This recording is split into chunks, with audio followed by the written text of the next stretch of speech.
I'll switch. Okay, this one's on. Hi, buenas tardes. My name is Sayrah. Namaste. I'm the co-director of the American Friends Service Committee. And this evening I wanted to speak about the Diocese of Las Cruces and this amazing, compassionate shelter for the Central American women and children. And I can also speak a little on Artesia, but I know other folks can as well. And maybe a little bit about the root causes of why people are migrating and what we can be doing about it. So I'll speak for 5 minutes on that. My name is Beatriz Villegas, or B, whichever is easiest to remember, and I'm the program director for the Center for Refugee Settlement and Support at Catholic Charities. And my partner here and I will be talking about our experience actually working at the shelters in El Paso. So my name is Maria Bustamante, and I work at Catholic Charities as well. So we'll be speaking upon our experiences in El Paso as well. My name is Olsi Vrapi. I'm an immigration attorney here in town, and I actually happen to have an office in El Paso. And I'll be talking about Artesia tonight. So we voted amongst ourselves, and we decided that Catholic Charities would start today. And just to kind of give you an overview how we got involved, the diocesan, excuse me if I say that word incorrectly, of El Paso contacted us to go and help out with the interviewing of the children at the border. There were 4 main shelters or facilities, residential facilities, that the DMRS agency, Diocesan for Migrant and Refugee Services, are working with. And what was going on was they were receiving anywhere from about 100 to 200 kids a week, and they did not have enough staff to actually go in there and talk to all the kids and find out if they qualify for any type of relief.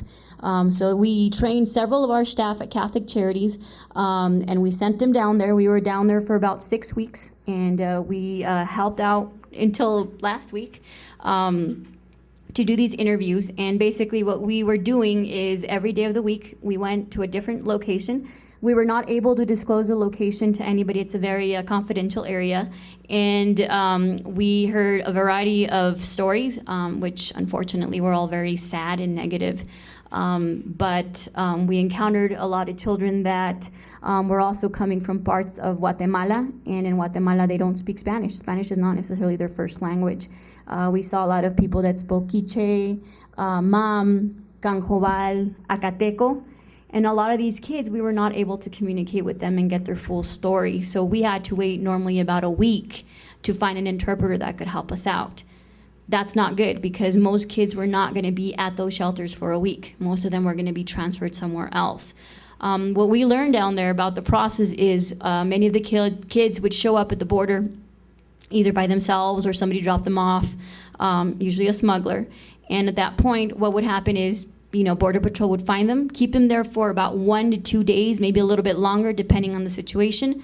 Then they would get transferred to the shelters where we were working at. And then from that point on, they had an option of hopefully being reunified with the family member that was here in the United States, or given the option to depart voluntarily, which is probably the most positive option that we were told could be in this situation, or deported. Many of the kids that ended up getting reunified with family members throughout the country need to wait basically until immigration court date, and at that point, that's when their destination is determined about what's going to happen next. But just to kind of give you an idea of what kind of stories I heard, I went the first week that we started this project, and Maria went for 3 weeks, longer than I did after I came back. But I had one 15-year-old girl tell me that she was very scared of being in El Salvador because the Mara Salvatrucha, MS-13, which is a very violent gang, which actually started in the U.S. Many folks were deported back in the 80s and 90s, and those folks are the ones that have spread the philosophy of MS-13 in that area. They do a thing called Viernes Negro twice a month, which if you do not speak Spanish, it means Black Friday. It's not like your shopping day at, right after Thanksgiving. Black Friday over there is basically MS-13 tells you need to be at your house by noon. If you're not in your house by noon, we're going to kill you. So this 15-year-old girl saw her elderly neighbor get shot to death by MS-13 because he did not make it to his house in time. In another situation, one 16-year-old girl was getting threats through Facebook What is going on a lot with MS-13 down there is they're recruiting the girls to be sex slaves for the gang members, and the little boys are getting recruited to be basically violent members, active members in the gang. And they're actually going into the schools. So it's really not a safe place for kids to go to school. This one particular girl, her parents had refused her to have any contact with MS-13, but again, they wanted her to be part of the gang, and they started sending her threats through Facebook. They started sending messages to her dad, so the only option was to let her come to the U.S. Go over there, be safe, we'll figure out the rest later.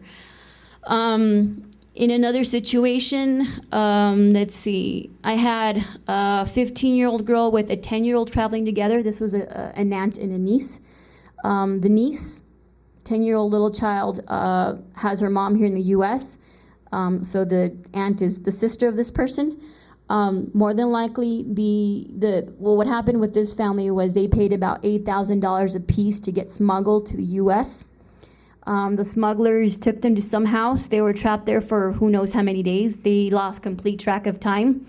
And then they were dropped off in the middle of the desert. So these two girls were crying, telling me this story because they could not find a way to a nice human being. So when they saw Border Patrol, they were just thankful that it was a human being that actually came to them and was kind to them. But what's going to happen in this situation, more than likely, this child, the 10-year-old, will probably be reunified with their parent, and the aunt, we're not quite sure where she's going to go. So right there you have the separation of a family going on. Let me see. And then just to kind of tell you one thing that was very impressive to me, despite the fact that these kids had absolutely nothing in the shelter, they were very hopeful. Their whole dream, when I asked them, like, why do you want to come to the U.S.? Like, what's the big deal? What do they tell you down there? They were just, all they wanted to do was to be safe and go to school. It wasn't about an iPhone. It wasn't about fancy cars, just to be safe. That's all.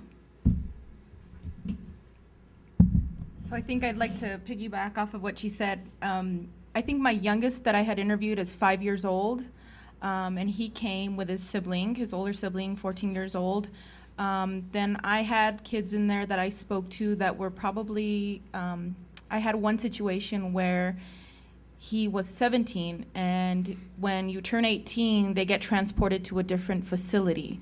So that means they actually are placed in handcuffs and moved to another facility.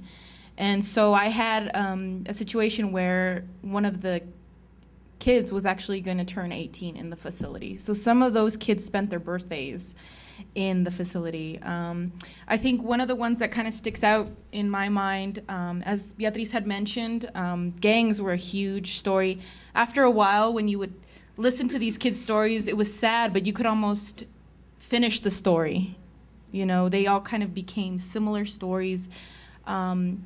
And despite this, these kids were hopeful, and a lot of the kids were they had so much etiquette. They were grateful. They were very respectful towards their teachers, what they would call teachers in the facilities. And a lot of these kids were raised, the ones that I had spoke to were raised by their grandparents. And some of the reasons that they were coming over was because their grandparents were in their 80s, 90s, and they couldn't take care of the kids anymore. And one of the ones that sticks out probably the most was I had one of the boys was going to turn 18, and he had fled from his country because of the gangs, but he was also going through, he was molested also by a neighbor in his area. So when he fled from El Salvador, he had 21 days that he spent in Mexico, and he was kidnapped in Mexico, and he was tied up 21 days and sexually assaulted there as well. So aside from coming from a very dangerous situation, by crossing, many of these kids experience traumatic situations crossing. Some of them you'll hear talking about how, oh no, we just got into the bus, we went from one bus to another, and right after we crossed the river, then La Migra catches us. We get picked up right away. There could be a matter of minutes. But with this one boy, he finally got across, and then within 30 minutes of him crossing, he he was caught by La Migra. And so a lot of these situations, there's different kinds of situations. We saw kids from El Salvador, from Guatemala, and as Beatriz mentioned, some of them we had to get translators for. So we, being at those facilities, we saw different kids every day. So we weren't able to follow up because there was that many being placed in those facilities on a daily basis. What we wanted to do is also get their story, help them with potential visas that they could qualify for. And so another part of that trip was also giving them something called Know Your Rights. It was a Know Your Rights training so that they could also know, they would talk about responsibilities, what their responsibilities were coming here to the United States, and what their rights were as well. And so we, in hoping that they would pass this information also to their parents when they were reunified. So, and then we'd give them, pamphlets also, what happens when I turn 18 in the United States. If, we would give them pamphlets so that they had information and access to phone numbers as well. Because, they come here very scared and afraid. What I saw and what was really impactful for me was I had a sibling set, so 2 little girls, and it seemed like the little girl was taking care of the older sister, but she had this tremendous guilt. She just, once she sat in the room with me, I think they just wanted that human connection, as opposed to being escorted as, prisoners or some type of, not welcomed here. She started crying in the room, because we'd put them in confidential situations, in the room, private situations. And she had so much tremendous guilt leaving her grandmother. She said, my grandmother, I left her. She wants a better life for me, but I couldn't bring her. So I think over time, we also need to think about caring for these kids long term. Not necessarily when they come, they may not know their parents. There's kids that have never met their parents. The kids left, they were left with their grandparents at a very young age, and they're just barely reunifying with their families. So I think it's also going to be a long-term process.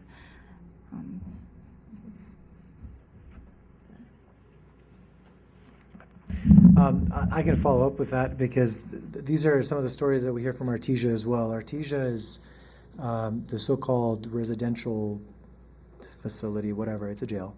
And you can call it what you want. If it walks like a jail, it talks like a jail, it's a jail. But it's women and children mostly. It's a family facility, so it's the same stories, but there's a mother present. And the kinds of migration patterns of parents coming to the United States and leaving children behind isn't new. Just with this surge, this has been happening for decades. We've had clients, that have left children at a very young age in Guatemala and El Salvador, most Central American countries, and they come over here. And usually my immigration practice is a lot of those cases where they come to me and they said, well, I haven't seen my child in 12 years. He's 14 now. What can I do to bring him in here now that I have status or whatever the case is? And it's pretty sad. It breaks my heart. But the problem with Artesia is that it was a conveniently set up center in the middle of nowhere by the federal government.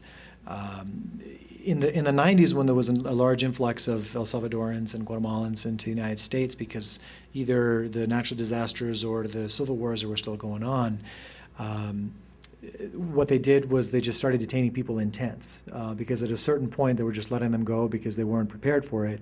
But then once they started detaining them in tents in the middle of the Rio Grande Valley, then according to the government, the surge stopped, and so they're trying to repeat the same thing. And if you've noticed through the shelters in Las Cruces, for example, that I've been in touch with Catholic Charities over there, at the very beginning, 2-3 months ago, they were receiving a large amount of people. They were only there transitionally a day or two, and then they would move on to their final destination.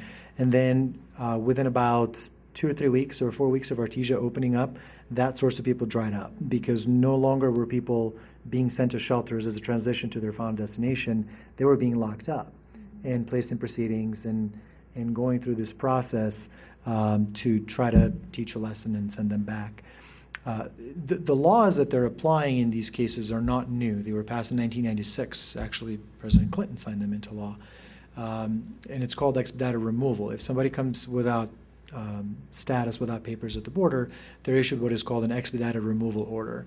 And then if they express a fear of returning back to their home country, then they are given an interview with an asylum officer, and it's called a credible fear interview.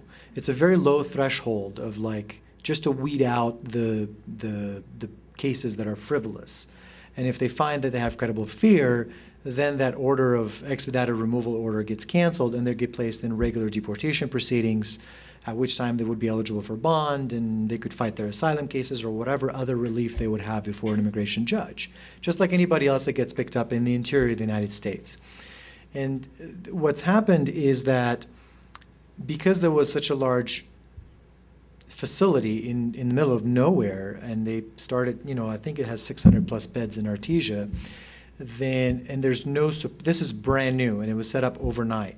So it was a let's figure it out. It was a go along for the government, and it was for us as volunteers as well to figure out what we could do. So they set this thing up, and they detailed in officers, asylum officers, ICE immigration officers. Just about everybody is from somewhere else. There's no local office. There's no immigration services in Artesia, New Mexico. And as a result of that, these are officers that are working 12-hour days, 6-7 days a week for 45 days, and they go back home to their old assignments. The problem that has come up with, though, is that a lot of these stories that we hear that break our hearts, that usually make up their asylum claims, a typical credible fear interview under normal circumstances usually lasts about 2 hours plus, especially if there's an interpreter involved, because that cuts that time in half. Plus, the officer has to write all the answers down to create a record for review later on. The interviews that I've seen of my clients in Artesia are anywhere between 45 minutes to an hour. So this one client that I had, one of my very first clients, her interview lasted 48 minutes in Spanish. So cut that in half for translation, that's 24 minutes. Take another 5 minutes off worth of warnings that the officer has to read before the interview starts. That's about 20 minutes. Cut that in half for half questions and half answers. So my client only got to speak for 10 minutes to tell her story of how she was abused by her husband for 10 years and the government wasn't doing anything to protect her. And there were some gang activities of the children because they recruit little children because they can't get arrested. Obviously, we were seeing denials of credible fears, which wasn't our practice. They were being very stringent with those. There's been access to our clients' issues. The problem is Artesia is 3 hours and 45 minutes away from Albuquerque, same distance from El Paso. The closest practicing immigration attorney is in Albuquerque or El Paso or Las Cruces, all within 3 or 4 hour difference. And there are no other there's a legal aid office in Roswell, but they don't have an immigration experience.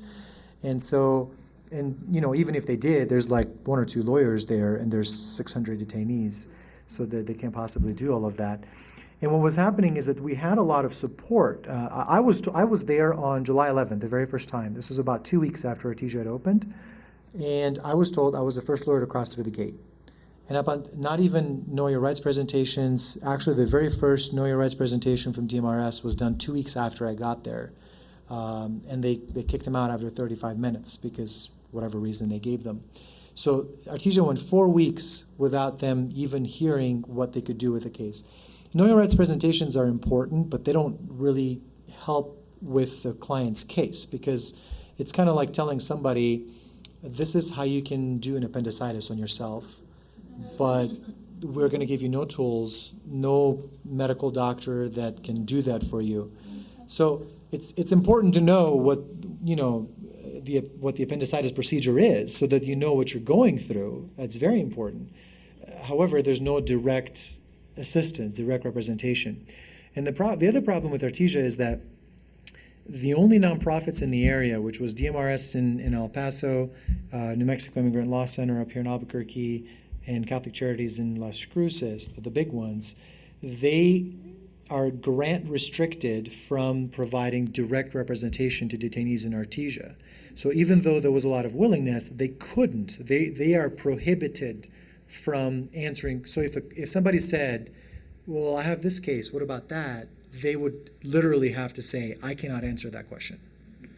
And so some things are changing, but it took DMRS 4 weeks to secure funding to even do Know Your Rights presentations. It's not DMRS's fault. I mean, they had people, but the problem is that they have all these rules that their funding gets attached, to, because it's government funding. It's actually the Department of Justice that says, here's some money, go do this thing. And it was very disconcerting because besides that, the other problem is that there were a lot of volunteer attorneys from all over the United States. I started getting calls from North Carolina, from Alaska. I got a call from Alaska. I said, I speak Spanish, I want to help. Immigration attorney. And the problem was that for those first 2 weeks, or first 4 weeks total of Artesia, I kept telling people, stay put. And the reason why I said that is because there was absolutely no organization on the ground. There was no organizing going on. We were trying, but we hadn't achieved anything at that point. And the problem is that you can't just show up over there as an attorney and say, who wants a lawyer, raise your hand, I'll represent you for free for as long as it takes. Even though I want to do that, I can't, because you cannot get into the facility unless you have a client. So, yeah. And so my very first day that I got there, I had 2 clients. I was hired by 2 of the families of the 2 clients over there. Well, 2 family units, rather, because it was mothers with 2 children each. And so I went there, and we have this form called G28, which is a representation form, which is how I tell the government I'm representing somebody. And I go in there, and I knew the rules, but one of the officers tells me, well, like, do you have a signed G28 from the client? So, well, I don't, of course, because I'm here to see her for the first time. And the guy said, well, you can't come in to see her unless you have a signed G28. And so I said, well, how do you suppose I'm going to get a signed G28 without seeing my client? I mean, he was wrong about that, and I'm involved in some national activities that we do liaison with the ICE office at the headquarters in D.C., and so I actually was at the meeting when leadership announced that you don't have to have a signed G28 to get into a facility. And I told the guy, I said, look, I heard it from your boss's boss's boss's boss that that's not the case. So, tell me who, give me your supervisor or whatever. The problem is, I was sophisticated enough and connected enough to know the right people, because I can just pick up the phone and call the cell phone of the boss in Washington, D.C. and say, your knucklehead down here is doing this. We're having issues. One day you can bring a cell phone in, the next day you can't. One day you can bring an iPad in, the next day you can't. One day you can bring a laptop. At one point they said no electronics whatsoever. And we're like, we cannot represent people because it takes a half hour to get in and a half hour to get out. Because you have to go to the gate, you have to call somebody, they have to send somebody for you, they have to drive you with a van all the way around the facility to where the barracks are.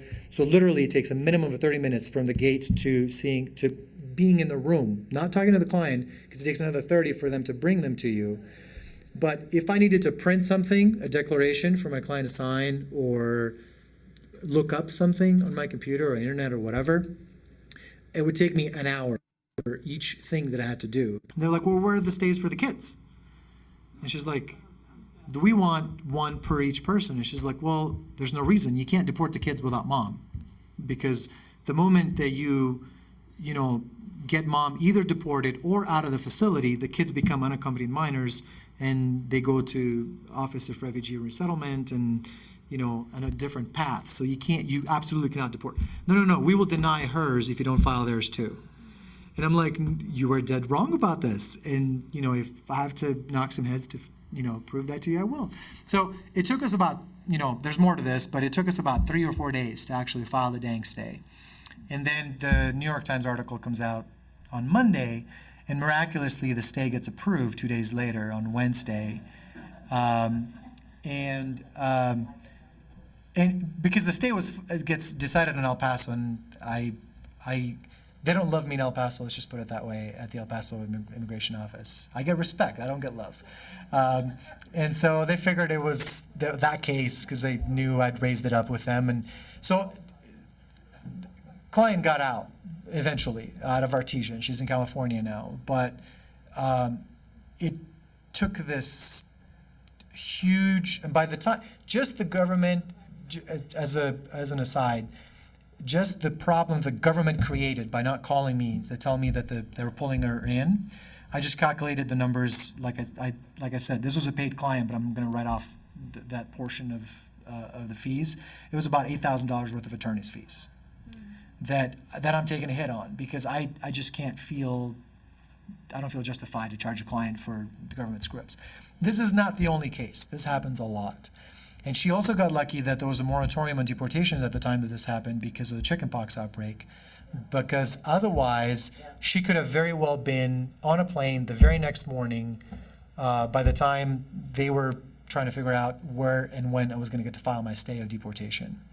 So with all that said, this is, to me, it's a huge due process travesty, because it is no coincidence that the mighty federal government with unlimited resources would set this thing up in the middle of nowhere and make a political statement. Because Jay Johnson came there on July 11th and said, we will send you back.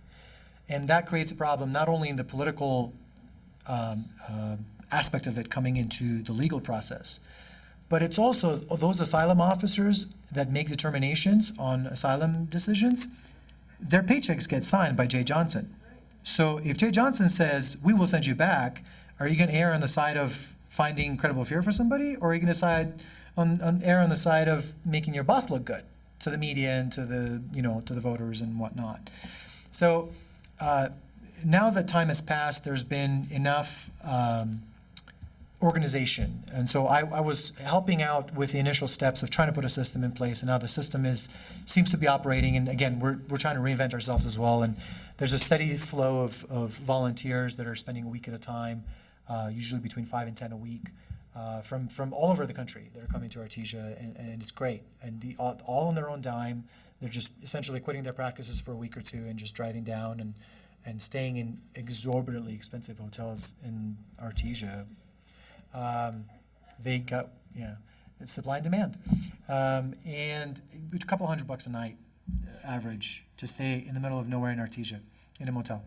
So the cheapest one that I was told was, I don't stay the night. Usually I either drive super early in the morning and come home in the evening, or fly. There's a flight to Carlsbad on those little rickety planes. And $133 a night is the cheapest one you can find in Artesia. So with all of this, it's a huge problem. We're not sitting down. We're not taking this line down, obviously. There's a lot of litigation brewing. And the bigger problem that, and I apologize for hijacking the whole thing, and I'll be done in 2 minutes, I promise. The other big problem besides these due process violations is the government is now taking a position that they will deny bond to everybody because they consider the surge a national security risk. There's a case from 2003, it's called Matter of DJ. It's one of the Ashcroft legacy of hate back in the day, that he said there was a boat of Haitians that came with like 298 Haitians on board. And they said, well, the terrorists are using Haiti as a jumping ground. Pakistanis coming to the United States. And so this is national security risk, and all these Haitians coming on boats. And so he used that as justification to deny bond. And so they're using that now. And correct. Well, they didn't catch any Pakistanis in the Haitian boats anyway, but, so what they're arguing now in my bond hearings, and the judges are towing the line, unfortunately, is that they're asking my client, taking testimony, when did you come in? When such and such a day? How did you come in, by land or by water? And the client says, well, land to Mexico, and then we crossed the river. So by water, I guess? And she's like, were you in a boat or a raft?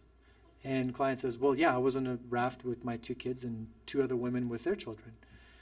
Oh, so it was a group of people that was coming on a boat to the United States. They're trying to fit their cases to Matter of DJ.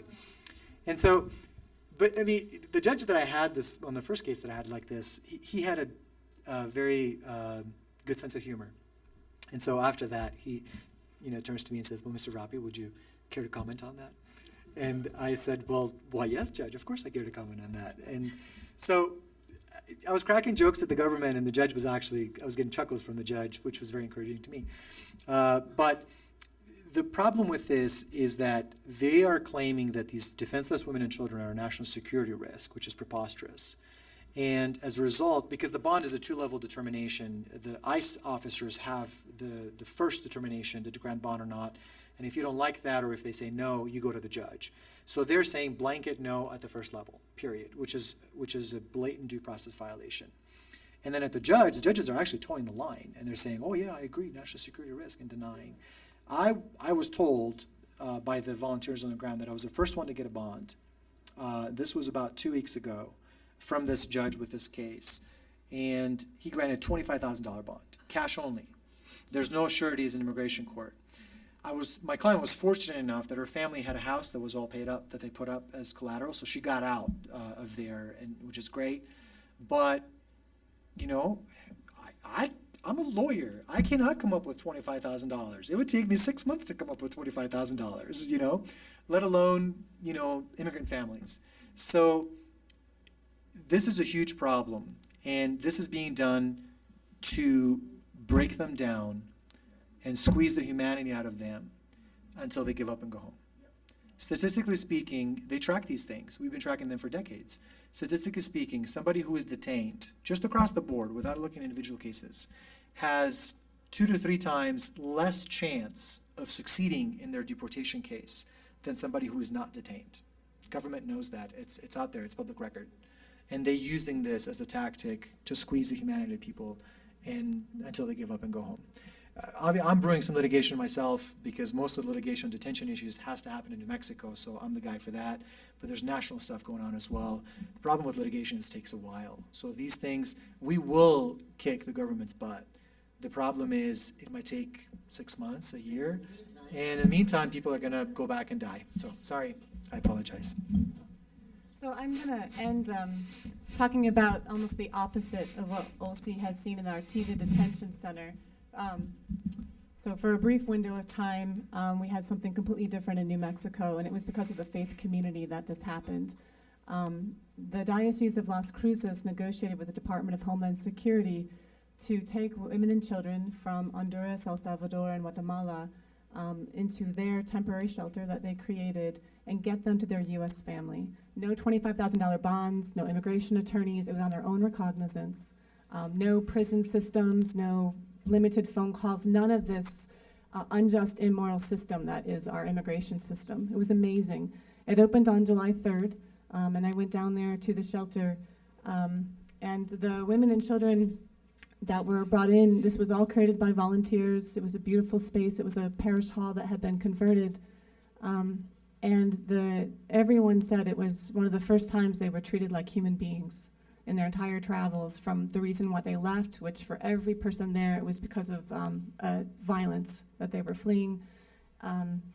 And through their experience through Mexico, which many of them said was the most dangerous part of their journey, and then the U.S. Border Patrol, where they were not treated like people, you know, being called animals, being called whores, just verbal abuse and disdain for them. This was the first place, was the Las Cruces shelter run by the diocese, where they were finally treated like people. So the way that it worked would be that ICE would notify the director of the shelter, Lionel, I have 50 people coming, leaving El Paso now. It's about just over an hour, you know, to get from El Paso to Las Cruces. And then he would get his welcome group together. And when the women and children arrived to the shelter, they didn't do paperwork first. The first thing they did was feed them. So bring them into a dining room. Volunteers made the meals. They sat them down. And after they were fed, then they went through the paperwork. What is your name? What is the number that you've been assigned by ICE? And what country are you from? You know, documenting all of that. Then they were taken to a room where they could pick out 3 clean outfits. Many of them had been traveling for weeks, had everything robbed from them that they had been carrying, maybe even their shoes. So to go into a room and be able to pick out clean clothes, be given a bathroom to be able to shower, and then a place to sleep. Lionel told me after the first day he realized that they were going to make less beds in the shelters, that they would have a play area.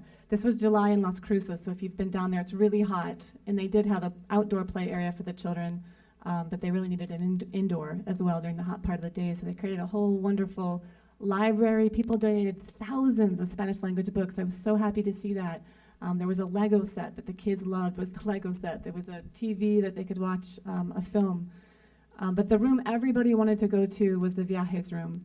So in this room, they had 6 bilingual volunteers and 6 laptops, and a wonderful man named Orlando who used to work for Disney tour groups.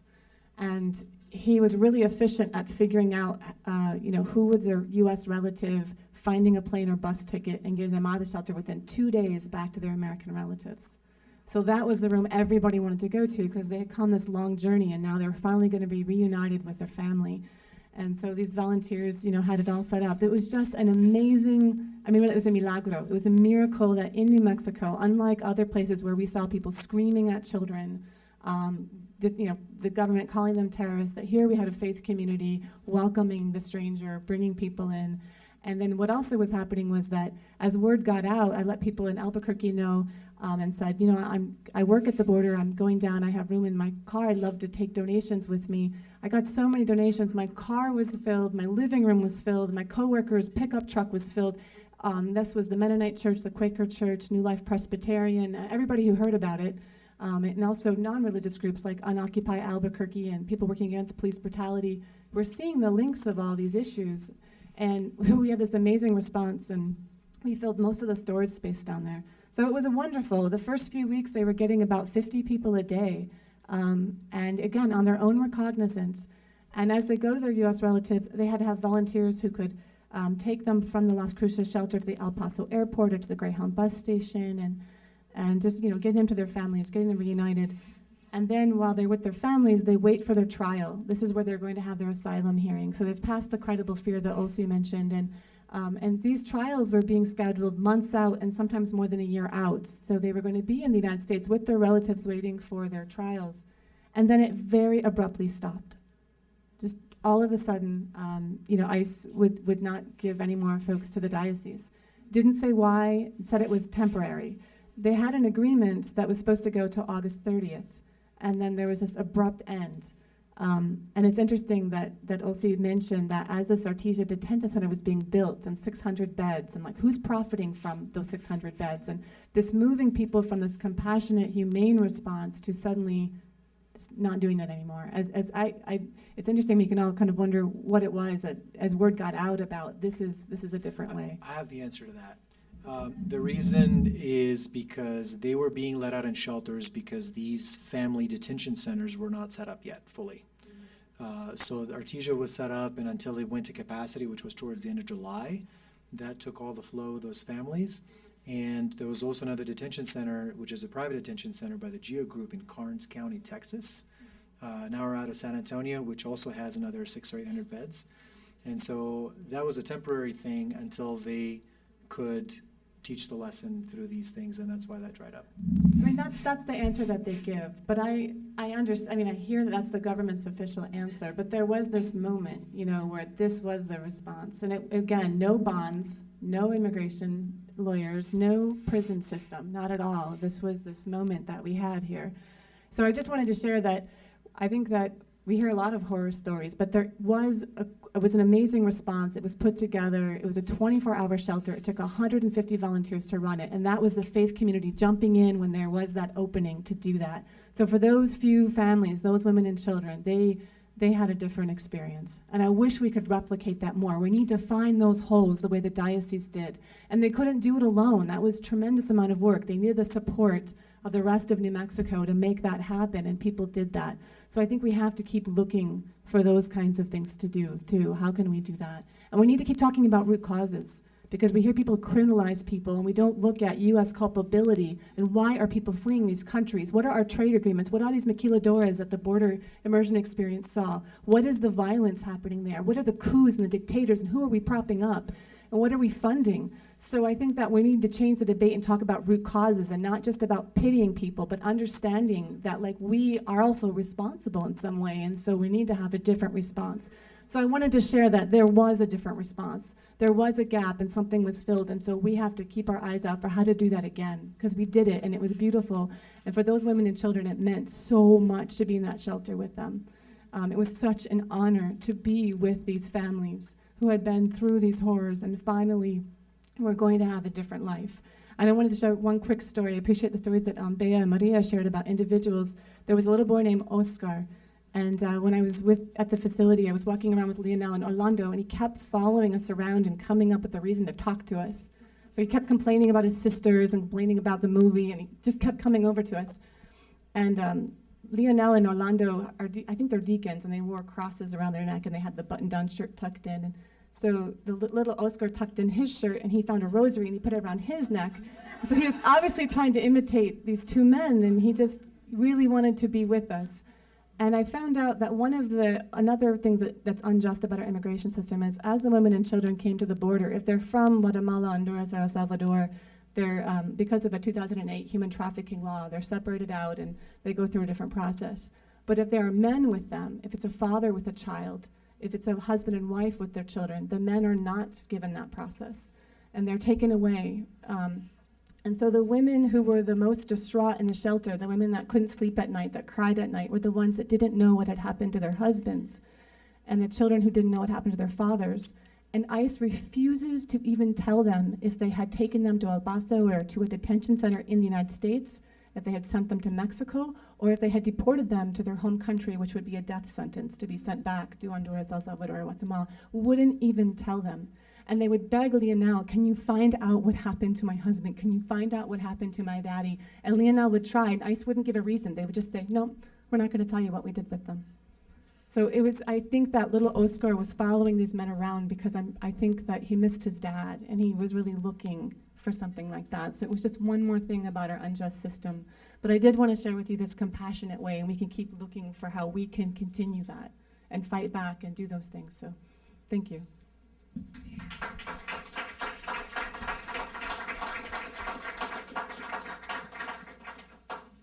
Thank you so much. Really grateful for your comments, all four of you, sorry. And we do want to do a check-in. It is 8 o'clock right now. Seems like most of you are engaged and would be interested in staying for questions. We have the go-ahead from Sue to stay here a bit longer for those who want to stay. Is that a more or less accurate response? Okay. So maybe we'll take, 4 or 5 questions, see how we're doing then, and then move on from there. I know, Nell, did you want to make a short announcement first? I'm actually going to Artesia tomorrow, as some of you know. I've got books. Thank you so much to everybody who brought books. And I understand that I've talked to a lot of people in Artesia in the last 3 days, trying to determine that the books will actually get into the residents. And I have been led to believe that is true, so I will not be able to get in. No. I'm just taking books and meeting with somebody there from Schuurman to help organize the protest last Sunday, because I wasn't able to be there, and I want to be part of something like that. So I'm hoping that they're going to plan another event, because I think a lot of people would make the drive down to Artesia or participate in something to show that we really care and this needs to change. But in the meantime, I found out that there is going to be a letter writing campaign through the Church World Service. Somebody in Artesia has agreed to rent a post office box, and he's in touch with Church World Service, which is based in New York. And it's kind of a comfort letter writing campaign to the women and the children. The letters are supposed to be of a positive tone, not referencing the violence in Central America, although we know that they're thinking about that. And I'm going to send all the information to Justin for the format for the letters and where to send the letters. And if you're interested in telling your friends, I think, the man I talked to in Artesia said that they're also thinking that they'll send pictures from children, so that, kids could just write thinking of you and draw a sunny picture or, something to kind of brighten up the lives of the people who are stuck in that facility. So I'll pass the information to Justice. Thank you to all the panelists. Thank you so much for coming and sharing, and to the visitors before. It was all very, very moving and touching. So thank you to everybody. Are there any questions? This is a housekeeping question. Because we just moved back to town a year ago. We're no longer on the coalition email. If we signed in there, will we get all of your information? Okay, that's all. Oh, sorry, I didn't realize that. Other. I have a question. Why was there this sudden surge? Was there a reason why it seemed like it was sudden. Maybe it wasn't. Maybe it had been going on for a long time and we just didn't know about it and it was just a sudden publicity. Or was there an actual surge? And what do you think might have set that off? Everybody's looking at me. I mean, I'm not a political scientist. I'm a lawyer, although I do have a degree in political science, which was the only good thing that could go to law school. But the Central American refugee crisis has been going on since at least the 80s with the dirty wars that the U.S. was behind. So people in this room, I think, were part of the, the overground railroad to get people sanctuary, the sanctuary movement. So but I think what we saw, like in Honduras, is it's the most dangerous country on earth for a child. It's the most likelihood of the highest rate of child homicide and child murder. So I know that Bea referenced the Modest gang and like the rise of the gangs. And so part of this is violence. In Honduras, there was a coup. There was a coup of the president, which this country backed. So that's that. So we're not seeing, for example, people coming from Belize or Costa Rica or Panama. They're specific. Nicaragua. And also people should know that they're not just coming to the United States. So people leaving Guatemala, Honduras, and El Salvador are going to Belize, and they're going to Costa Rica. And so there are other places that they're going to. So part of it is, yes, it has been going on for a while. The Republicans will say that the reason for the surge is a misunderstanding of the DACA. Have you heard this? yeah, I can give you what the government says, but the real reasons are a culmination of a lot of things. But the government says two things. One is DACA, the other, the DREAM Act, which if you think about it, that was 2.5 years ago. And so why did the surge start in 2012? Why did it start in 2014, which makes no sense? The other thing is that, the word's spreading that if you come here, it's an easy pass to the United States and a work permit, because after 6 months of being in an asylum proceeding, you get a work permit. But I have never heard that from anybody that I've interviewed. So Bea Maria has Honestly, what we've heard is basically the drugs. The drugs are a big issue. It's a big business down in Central and South America. The demand is obviously in richer countries like our lovely country. And so that's how a lot of these big gangs are making their money. I mean, they're also getting connected to the cartels in Mexico. It's this big organization that the media is not paying a lot of attention to. And we do need to go furthermore and investigate, but that's what a lot of the kids were basically saying, gangs and drugs. I just want to add one more thing, and we have to always keep in mind that there's a demand here. Our businesses want undocumented workers because they can be exploited. So if you look at our agricultural fields, that's one of the issues, right? And at the highest level of government, they're aware of this because every year the agribusinesses ask for a certain number of guest worker visas, which would legally allow people to come pick their crops.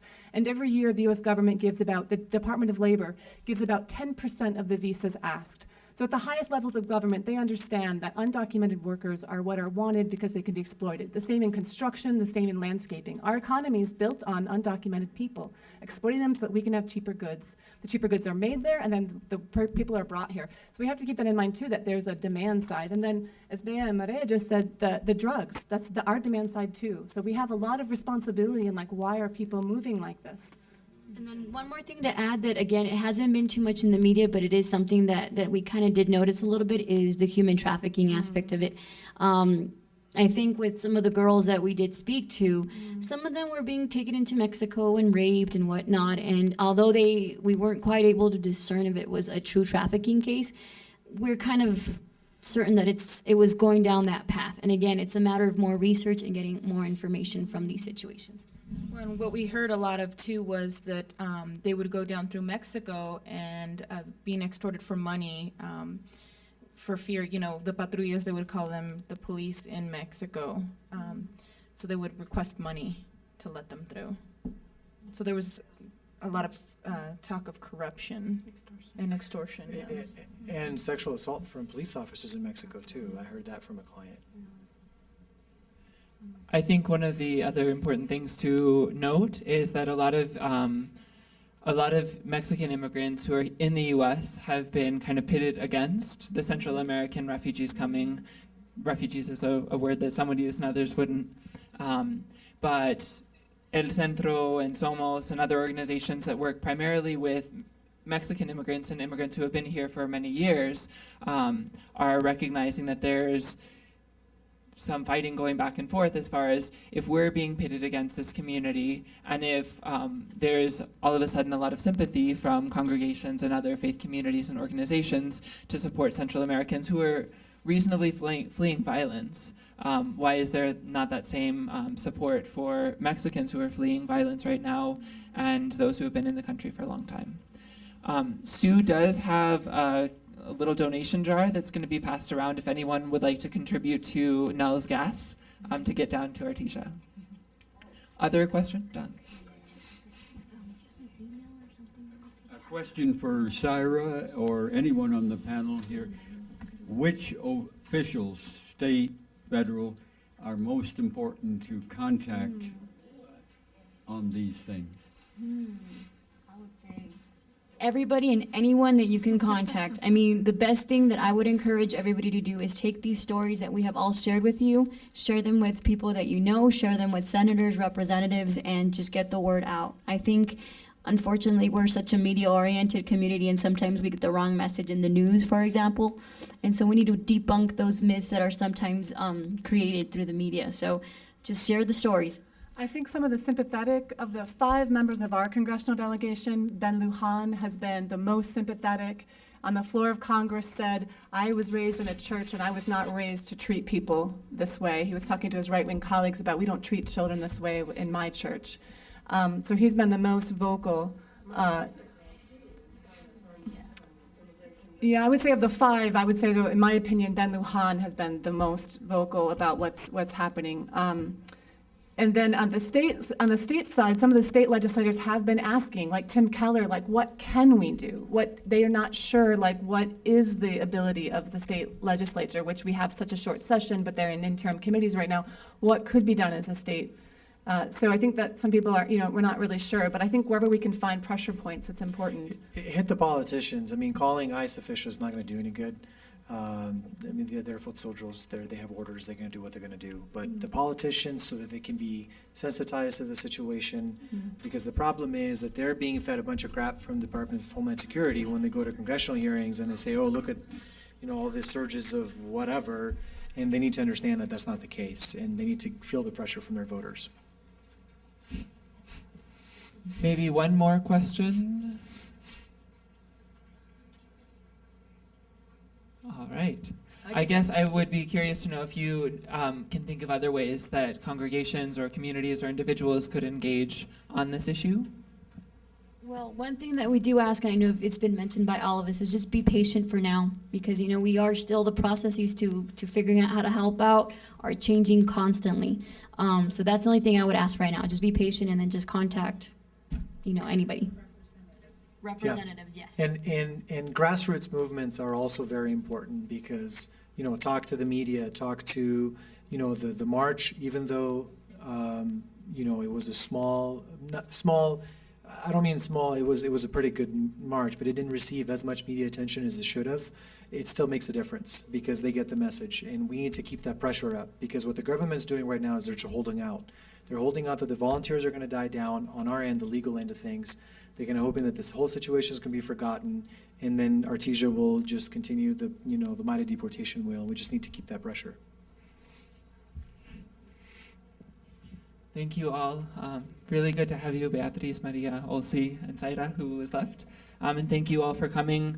We would like to stay in touch with you, so thank you for sharing your contact information. We will make sure to put you on the list. We have 2 lists going right now, one that is specific to this issue, and a second email list that is the general coalition information. So I assume, and maybe I'll just send emails to check in with everyone, but I assume that those who are here today who signed up would want to be on both. So, thank you.